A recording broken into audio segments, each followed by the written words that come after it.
గడచిన కాలం తిరిగి రాదుగా, రేపటి దారిలో వెలుగు లేదుగా, బదులే లేని ప్రశ్నగా ఎటువైపు కదలలేనుగా.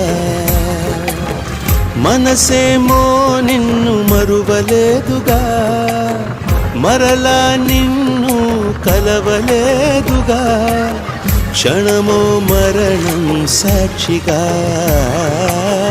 బతికున్నా నువ్వే శ్వాసగా.